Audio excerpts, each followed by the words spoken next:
A funeral is being held for a teenage boy at the cemetery, with his classmates placing flowers on his closed coffin while the family mourns. Unbeknownst to everyone, the boy is actually alive and playing on his phone inside the coffin. Darren is leading a typical life, excelling in school, being popular among his peers, and satisfying his parents, with a good number of friends to boot. However, his best friend Steve does not quite fit in with his routine existence, as he urges Darren to skip a history class and pressures him into vandalizing a school lantern. As a result, Darren is reprimanded by his teacher and parents, who forbid him from being friends with Steve. While his mother desperately lectures him at home, his father also believes that Steve is a bad influence and that the right path is a successful college career, a stable job, and a family of one's own.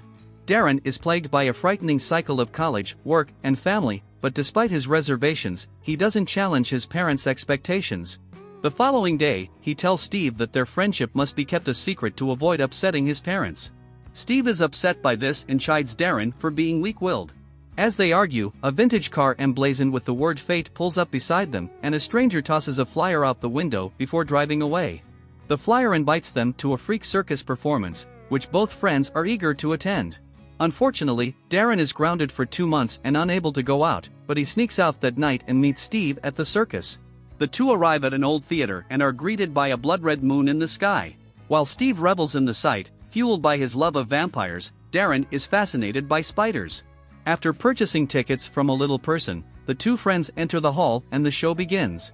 The host, with a large and oddly shaped head, introduces the Wolfman, who then approaches a woman in the audience and bites off her arm, causing the audience to panic. However, the woman's arm immediately grows back as she is the queen of regeneration.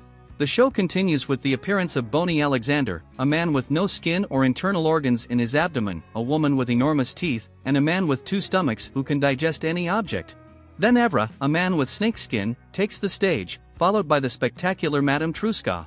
Madame Truska invites Darren to be her assistant, and as he touches her, she grows a beard to the audience's delight.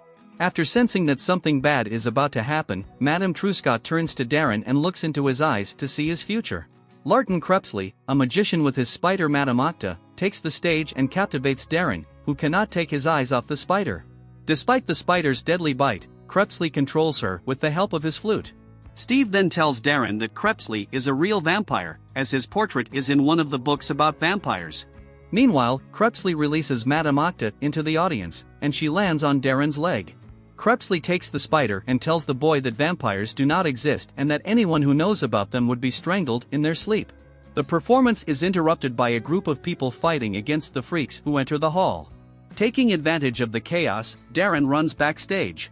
Darren discovers Crepsley's dressing room and enters to see Octa. Although no one is present, a coffin is located in the room. He approaches the spider's cage, captivated by it, and plays the flute for her. Unexpectedly, voices are heard outside, causing Darren to quickly hide the cage in his bag and hide in the closet. Crepsley and his friend Gabner enter the room and their conversation reveals that they are vampires. They talk about the recent death of a friend at the hands of their enemies, the Vampans. Gabner expresses concern about the return of Mr. Tiny from another world, who seeks to destroy the vampires by enlisting the help of the Vampans, and who fancies himself the arbiter of fate. Gabner expresses his desire to seek revenge against the Vampans for his friend's death, but Crepsley declines his offer to join him, as he is against war. Suddenly, Steve storms into the dressing room and accuses Crepsley and Gabner of being vampires. Steve insists on becoming a vampire himself, but Crepsley warns him that he would have to leave his loved ones behind. However, Steve persists and offers himself to be tasted. After tasting Steve's blood, Crepsley rejects him, as his blood is not good enough to become a vampire. In anger, Steve threatens the vampires, but he is soon thrown out of the dressing room. Gabner flies away, while Crepsley starts searching for Octa. Darren, who has been hiding in the closet, discovers a secret door and makes his escape. He is picked up by a black car, which Mr. Tiny and one of the Vampans are in. Tiny invites Darren to join them, but Darren gets off near his home and runs away. Darren arrives at school the next day and finds Octa in his locker. Steve approaches and discovers the spider. He realizes that Darren must have been in Crepsley's dressing room and overheard their entire conversation. The bell rings for recess, and in the commotion, Steve accidentally drops the cage, setting Octa free. The spider scurries across the floor, and Steve chases her with a broom, intending to kill her. Darren tries to save Octa, but she bites Steve on the cheek, causing him to lose consciousness. Darren decides to seek help from Crepsley for an antidote. However, Crepsley accuses him of being a juvenile thief and refuses to assist him for free. During their conversation, Crepsley senses that Darren is in grave danger from Mr. Tiny. To protect him, Crepsley offers Darren a deal. He will turn him into a half-vampire and make him his assistant in exchange for protecting Darren from Mr. Tiny and saving Steve's life. Though hesitant at first, Darren agrees to the plan. Crepsley performs a blood exchange ceremony, and Darren becomes a half-vampire. They fly to the hospital to see Steve, and Crepsley injects him with the antidote, causing his pulse to quicken. Darren attempts to drive Crepsley away, but the vampire is immune to such silly tactics. Steve eventually recovers and returns to school, but Darren begins to crave raw meat and feels a thirst for blood, which almost causes him to attack his sister. Crepsley is waiting for him in the room and informs Darren that he will have to leave his family and stage his own death. Darren says goodbye to his family without alarming them, and he and Crepsley sit on the roof. The vampire distracts Darren and snaps his neck, leaving him unable to move.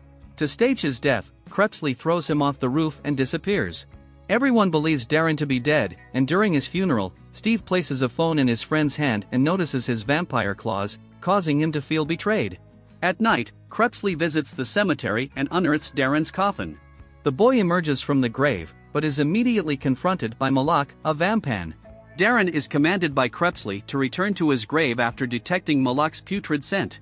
A fierce battle erupts between Crepsley and Malak, during which they obliterate all the tombstones in their path and eventually fall into Darren's grave. Crepsley shields Darren from harm. Although Malak almost triumphs, Crepsley thwarts him by striking him with a shovel and hurling Darren out of the grave. Somehow, Crepsley and Darren escape from the graveyard, but Malak pursues them. Crepsley leads Malak onto the road and causes him to be struck by a car. Afterward, he takes Darren to the Freak Circus parking lot. Crepsley pleads with Toll, the circus director, to let Darren stay as Tiny is after him.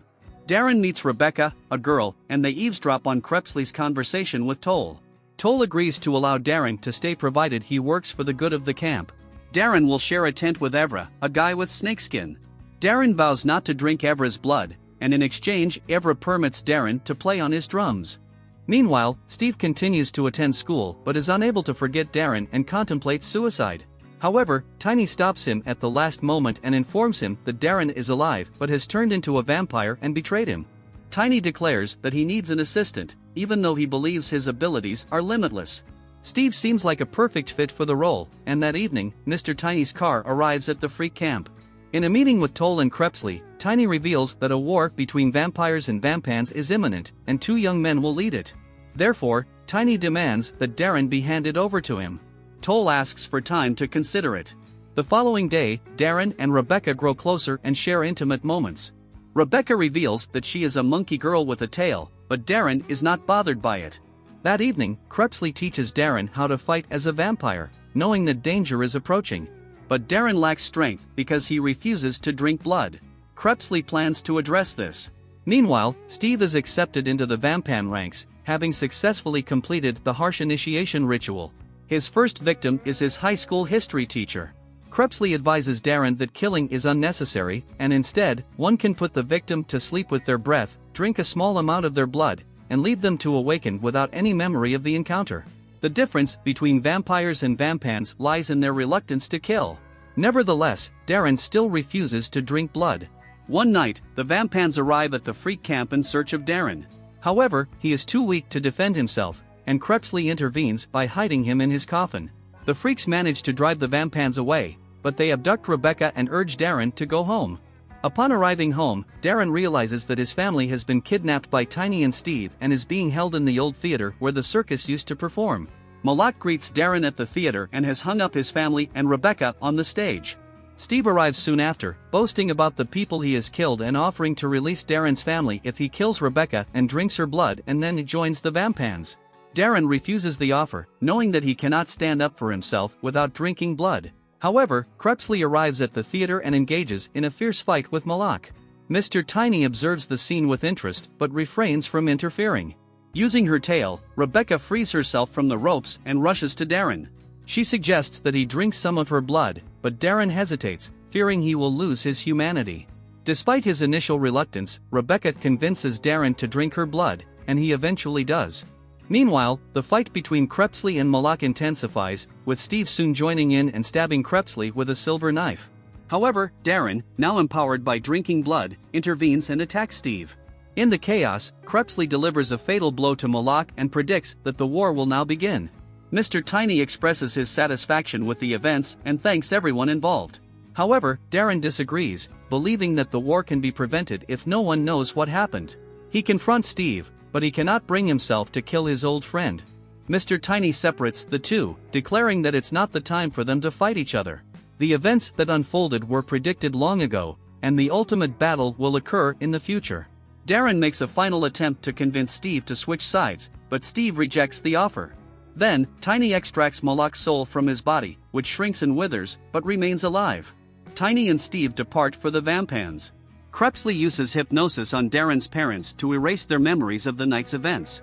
As they leave the house, Darren finally kisses Rebecca, a long-awaited moment. The group returns to the camp where they hold a vote to decide if Darren should stay. The majority votes in favor of his stay. However, Gabner later informs Crepsley that the three of them need to join the vampires, which Darren is not yet aware of, leaving him content with how things turned out. Hope you enjoyed, and don't forget to hit that like and subscribe button for more movie recaps.